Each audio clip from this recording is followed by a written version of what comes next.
My name is Sarah. I used to live with my two sons, but now they're both growing up and starting to live on their own. The first one to move out was my younger son, George.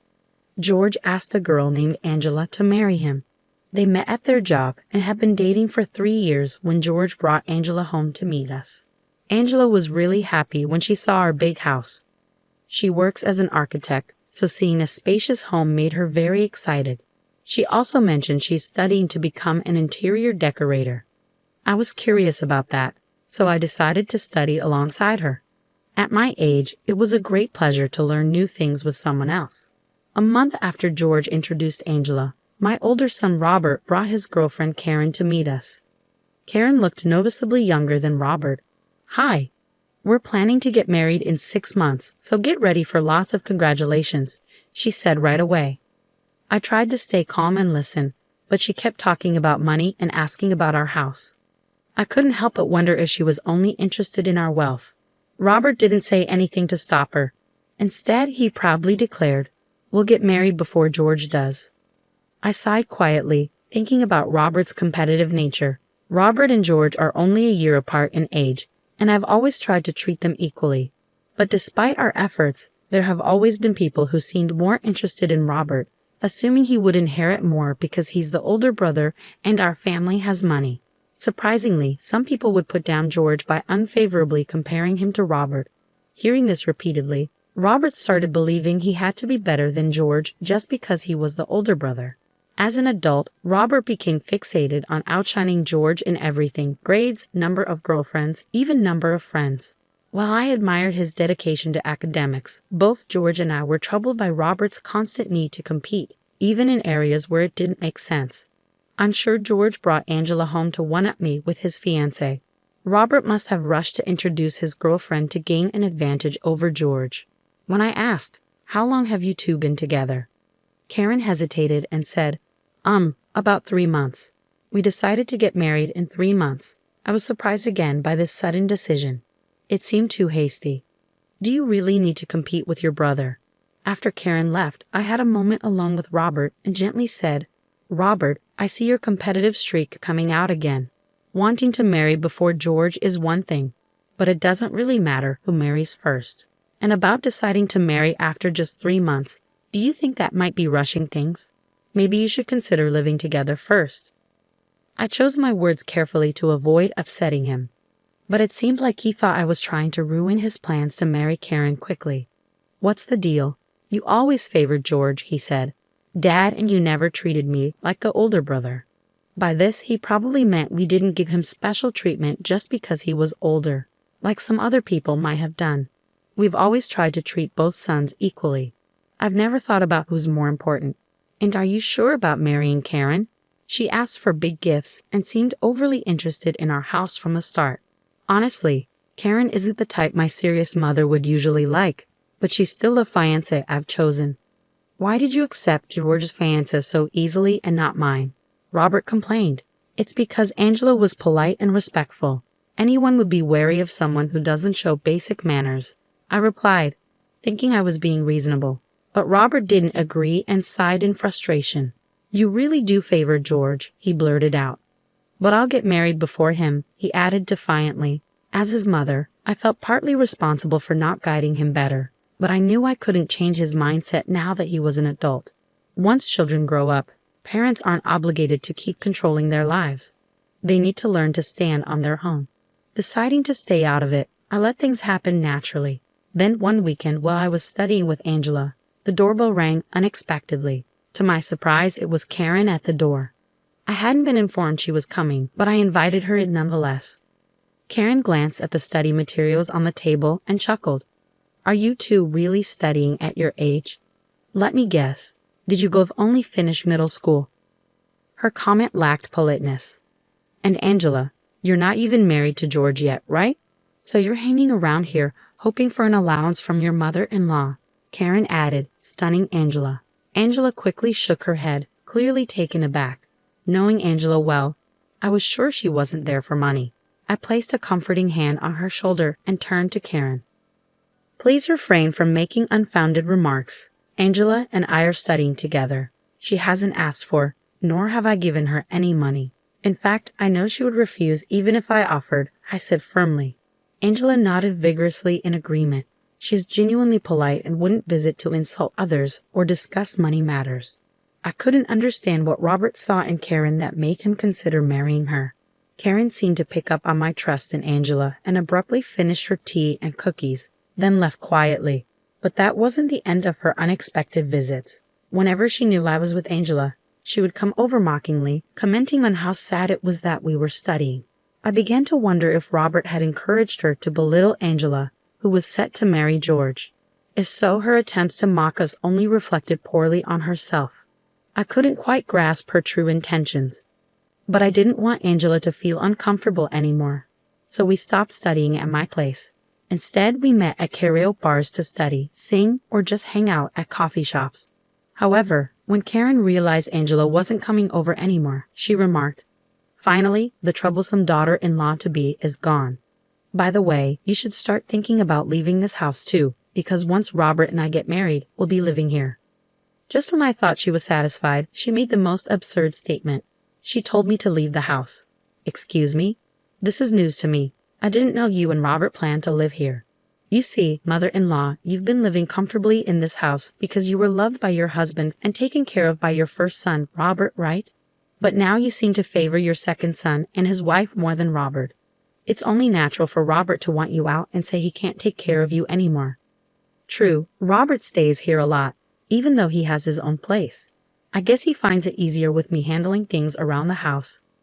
George, on the other hand, enjoys cooking for himself since moving in with Angela, because Robert is always here. She probably thinks Robert has taken over the house from my husband, and she called me a parasite because she thinks my husband's travels bring in lots of money, and I'm just living an easy life without working. Don't you get it, Mel? Your husband must have grown tired of you, which is why you suddenly want to study and get a job, right? Well, even if you try at your age, you won't achieve much anyway. I had had enough of Karen's presumptuous remarks. Trying to explain that I was studying for personal growth and not for work seemed pointless. Seeing me silent, she probably thought she had struck a nerve and said aggressively, "Don't interfere in our lives except for weddings and funerals." Honestly, at that moment, I realized I didn't want any relationship with Robert anymore. If he was serious about marrying this girl in the future, why should I tolerate a young woman who insults me and calls me names without knowing me at all? I didn't want to have anything to do with them, not even at weddings or funerals. "Well, let's end our relationship then," I said firmly. With that, I cut ties with both Robert and Karen. Robert was shocked and asked, "Why are you cutting ties?" I replied, "She said not to interfere. If you're curious, ask her yourself." Then, I blocked all their contact information. Even though my husband was overseas, I could still reach him if needed. I was tired of hearing Karen's name every day. To leave, I discussed the situation with my husband, and we decided to move. 6 months after cutting ties with Karen and Robert, my phone suddenly rang. I didn't recognize the number, but when I answered, it was Karen. "Hey Mel, why didn't you come to our wedding?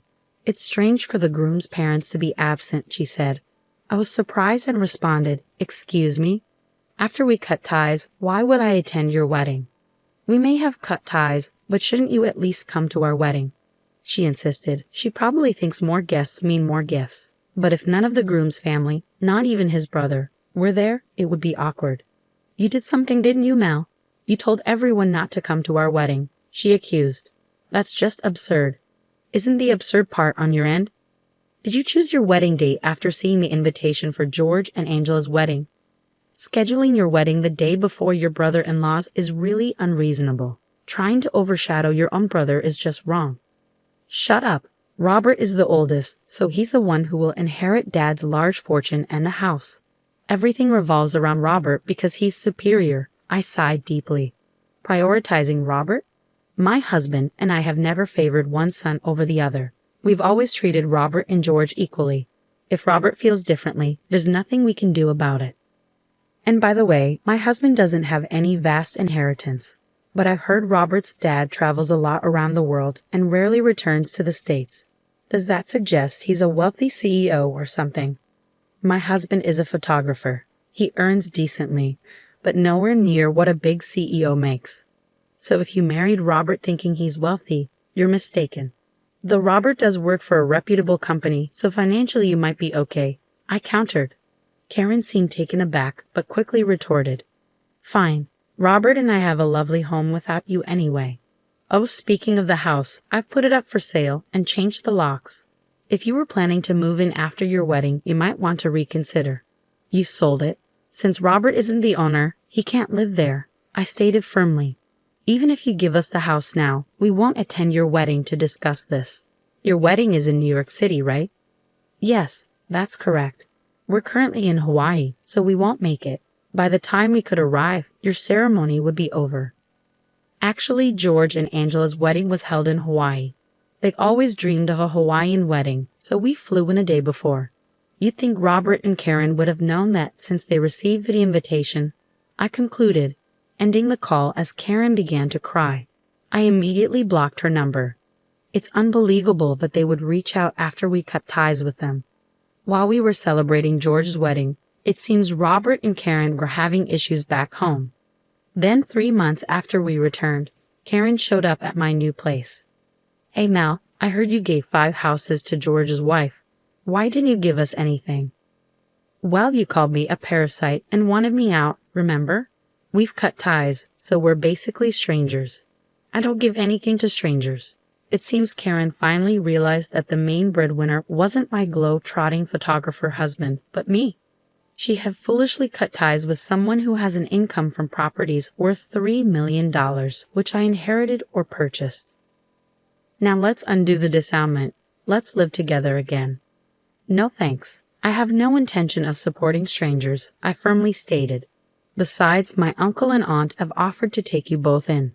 I heard you quit your job, thinking Robert had money, and Robert resigned because of fallout from the wedding, right? Well, if both of you are jobless and have terminated your apartment lease, they've offered to help out since they need help on their farm in Nebraska. Wait, that truck outside must be your pickup. I already informed them you were here, I added, looking toward the front door. Someone was approaching, so I quickly opened it. Karen was behind me, shouting, No, I don't want to go. I love city life.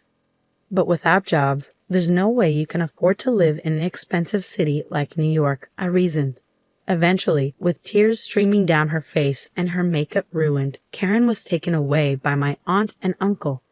They were happy to have extra help, and both Robert and Karen found a place to stay. I felt I had made a good decision.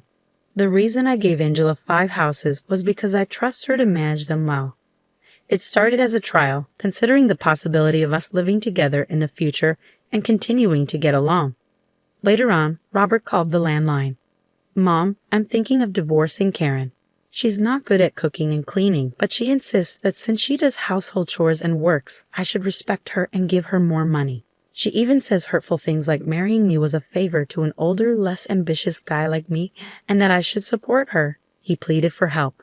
I've kept in touch with my aunt and uncle, so I'm aware of their situation. Last month, we found out Karen is pregnant, so a divorce might not be approved. You're going to be the father. You need to step up, I told him before hanging up. Despite their issues, it seems Robert and Karen are staying together. I've decided to maintain my distance from them now.